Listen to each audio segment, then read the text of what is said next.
اردو کور کے معزز دوستوں، کیا آپ نے کبھی کاف کے پہاڑ کے بارے میں سنا ہے؟ ایک ایسا پہاڑ جہاں ہمیشہ اندھیرا رہتا ہے، جہاں چاند، سورج اور ستاروں کی روشنی نہیں پہنچ پاتی۔ کچھ لوگوں کا خیال ہے کہ یہ پہاڑ جنات کی دنیا میں داخل ہونے کا دروازہ ہے، جبکہ کچھ لوگوں کا ماننا ہے کہ یہ پہاڑ سمندر کی گہرائیوں کے نیچے ہے۔ یہاں تک کہ کچھ لوگ تو اس پہاڑ کو قرآن میں موجود سورہ کاف سے بھی جوڑتے ہیں۔ لہٰذا سوال یہ ہے کہ آخر یہ ہے کہاں، اور کیا واقعی وہاں مافوق الفطرت مخلوقات موجود ہیں؟ پیارے دوستو، کاف کو کوہ کاف یا جبل کاف کے نام سے بھی جانا جاتا ہے۔ یہ پہاڑ عربی اور ایرانی ثقافتوں میں ایک پراسرار پہاڑی ہے اور اسے زمین کا بالکل آخری کنارہ سمجھا جاتا ہے، جہاں تک کوئی بھی پہنچ نہیں سکتا۔ مشرق وسطیٰ کی افسانوی داستانوں کے مطابق اس جگہ ایک عجیب الخلقت پرندہ موجود ہے جو جسامت میں اتنا بڑا ہے کہ ایک پورے ہاتھی کو اپنے پنجوں میں اٹھا سکتا ہے۔ شیعہ فقہ کے مطابق ان کا امام جو قیامت سے پہلے ظاہر ہوگا اسی کاف پہاڑ میں کہیں موجود ہے، اور یہی وجہ ہے کہ یہ پہاڑ کسی کو نظر نہیں آتا۔ جبکہ مشہور تاریخ دان الطبری کے مطابق اللہ نے کاف پہاڑ کو دنیا کے گرد تخلیق کیا ہے۔ یہ تمام دنیا اس پہاڑ کے دامن میں ایسے ہے جیسے ایک انگلی میں انگوٹھی۔ کوئی انسان وہاں پہنچ نہیں سکتا، کیونکہ وہاں پہنچنے کے لیے 4 مہینے اندھیرے میں سفر کرنا پڑے گا۔ یہ وہ پہاڑ ہے جہاں نہ سورج ہے، نہ چاند اور نہ ستارے، اور یہ پہاڑ انتہائی شوخ نیلے رنگ کا ہے، جس کی وجہ سے آسمان ہمیں نیلا نظر آتا ہے۔ ناظرین گرامی، یہ دراصل اسی پہاڑ کا عکس کردہ رنگ ہے۔ اگر یہ پہاڑ نہ ہوتا تو آسمان کا رنگ بھی نیلا نہ ہوتا۔ اس کے علاوہ رابرٹ لیبلنگ کی مشہور کتاب legend of the fire spirits کے ایک باب میں وہ الطبری کا بیان کردہ ایک واقعہ ذکر کرتا ہے، جس میں حضور اکرم صلی اللہ علیہ وآلہ وسلم اور حضرت علی رضی اللہ تعالی عنہ کے درمیان ایک دلچسپ گفتگو کا احوال موجود ہے۔ اس گفتگو میں حضور اکرم صلی اللہ علیہ وآلہ وسلم نے 2 پراسرار شہروں اور ان کا کاف پہاڑ سے تعلق بیان فرمایا ہے۔ آپ نے فرمایا کہ ایک شہر جابلکا ہے جو مشرق میں ہے، اور دوسرا شہر جابلسا ہے جو مغرب میں ہے، اور یہ دونوں شہر زمرد سے بنے ہیں۔ حضرت علی رضی اللہ تعالی عنہ نے سوال کیا کہ یا رسول اللہ، کیا یہ دونوں شہر ہماری دنیا میں موجود ہیں؟ تو آپ صلی اللہ علیہ وآلہ وسلم نے فرمایا کہ یہ دونوں شہر مکمل تاریکی میں ہیں اور یہ کاف پہاڑ سے ملے ہوئے ہیں۔ آپ صلی اللہ علیہ وآلہ وسلم نے فرمایا کہ ہر شہر کی نگرانی کے لیے ایک قلعہ ہے، اور اس قلعے میں 1000 آدمی وہاں نگرانی کرتے ہیں۔ آپ صلی اللہ علیہ وآلہ وسلم نے مزید فرمایا کہ ان دونوں شہروں میں موجود لوگ نہ حضرت آدم کو جانتے ہیں اور نہ ابلیس کو، یہاں تک کہ یہ لوگ چاند اور سورج کے بارے میں بھی نہیں جانتے کہ اللہ نے چاند اور سورج بھی تخلیق کر رکھے ہیں۔ جو روشنی ان تک پہنچتی ہے وہ کاف پہاڑ کی روشنی ہے، اور وہاں موجود لوگ جڑی بوٹیاں کھاتے ہیں اور ان کے بدن پر کوئی کپڑا نہیں ہوتا۔ حضرت علی رضی اللہ تعالی عنہ نے پوچھا کہ یا رسول اللہ، تو کیا وہ لوگ فرشتے ہیں؟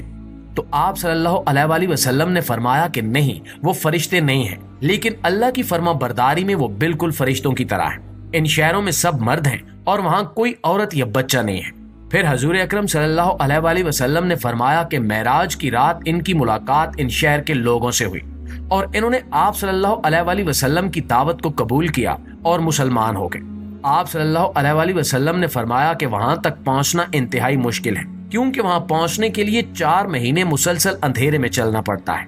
لیکن قوم عاد سے 3 لوگ جو حضرت ہود علیہ السلام پر ایمان لے آئے تھے وہاں تک پہنچ گئے تھے، اور پھر حضرت ذوالقرنین نے بھی وہاں پہنچنے کی کوشش کی، لیکن وہ آدھے راستے سے ہی واپس لوٹ آئے۔ ناظرین، اسی طرح کچھ لوگوں کا خیال ہے کہ کاف پہاڑ میں جنات کی بادشاہت ہے، جس کا ذکر 16ویں صدی میں گزری مشہور اسلامی تنظیم اخوان الصفا کی تحریروں میں بھی ملتا ہے کہ حضرت محمد صلی اللہ علیہ وآلہ وسلم معراج کی رات کاف پہاڑ کی طرف سفر پر گئے اور وہاں موجود جنات کو اسلام کی دعوت دی، جنہوں نے آپ صلی اللہ علیہ وآلہ وسلم کی دعوت قبول کی اور اسلام میں داخل ہو گئے۔ اسی طرح حضرت ابن عباس فرماتے ہیں کہ رسول اللہ صلی اللہ علیہ وآلہ وسلم ہمارے پاس تشریف لائے جب ہم مسجد نبوی میں حلقہ بنا کر بیٹھے تھے۔ آپ صلی اللہ علیہ وآلہ وسلم نے فرمایا کہ کیا کر رہے ہو؟ ہم نے عرض کیا کہ ہم سورج کے متعلق غور کر رہے ہیں کہ وہ کیسے طلوع ہوتا ہے اور کیسے غروب ہوتا ہے۔ فرمایا تم نے اچھا کیا، اس طرح سے مخلوق میں فکر کرو، خالق کی فکر مت کرنا، کیونکہ اللہ جس کے لیے جو چاہتا ہے پیدا کرتا ہے۔ تم اس سے تعجب کرو کہ کوہ کاف سے آگے 7 سمندر ہے، ہر سمندر 500 سال سفر کرنے کے برابر طویل ہے، اور اس سے آگے 7 زمینیں بھی ہیں جن کا نور ان کے باسیوں کے لیے چمکتا ہے۔ اس کوہ کاف کے آگے 70,000 مخلوقات ہیں جو اڑتی ہیں، ان کو پرندوں کی شکل میں پیدا کیا گیا ہے۔ یہ مخلوقات اور ان کا بچہ پیدا ہوتے ہی ہوا میں اڑنے لگتے ہیں۔ یہ اپنی تسبیح کی ادائیگی میں ذرا برابر وقفہ نہیں کرتے۔ ان کا کھانا بھی ہوا ہے، ان کا پینا بھی ہوا ہے، ان کا لباس بھی ہوا ہے، ان کے برتن بھی ہوا کے ہیں۔ وہ یہ نہیں جانتے کہ اللہ نے حضرت آدم کو پیدا کیا ہے، اور نہ ابلیس کو جانتے ہیں، اور نہ ہی ابلیس کی اولاد کو جانتے ہیں۔ پیارے دوستو، کوہ کاف کی داستانیں صرف عجیب و غریب مخلوقات اور پراسرار مقامات تک محدود نہیں ہیں، بلکہ اس پہاڑ کے ساتھ کئی اور دلچسپ روایات بھی جڑی ہیں جو اس کی اہمیت اور دلکشی میں مزید اضافہ کرتی ہیں۔ کہا جاتا ہے کہ کوہ کاف کے اندر کئی خفیہ دروازے اور راستے ہیں جو دنیا کے دوسرے ایسے مقامات تک لے جاتے ہیں جن کا ذکر عام انسانی علم میں نہیں ملتا۔ ایک قدیم روایت کے مطابق کوہ کاف کی پہاڑیوں کے نیچے زیر زمین خزانے چھپے ہوئے ہیں جن کی حفاظت جنات کی فوجیں کرتی ہیں۔ یہ خزانے سونے، چاندی اور قیمتی پتھروں سے بھرے ہوئے ہیں، لیکن ان تک رسائی صرف انہی لوگوں کو ملتی ہے جو جادوئی یا روحانی طاقتوں کے حامل ہیں۔ ایک اور مشہور داستان کوہ کاف کے ساتھ جڑے ہوئے پراسرار جادوگروں کی ہے۔ کہا جاتا ہے کہ کوہ کاف کے ایک حصے میں ایسے جادوگر بستے ہیں جو اپنی طاقتوں کی مدد سے دنیا کے مختلف مقامات پر اثر انداز ہوتے ہیں۔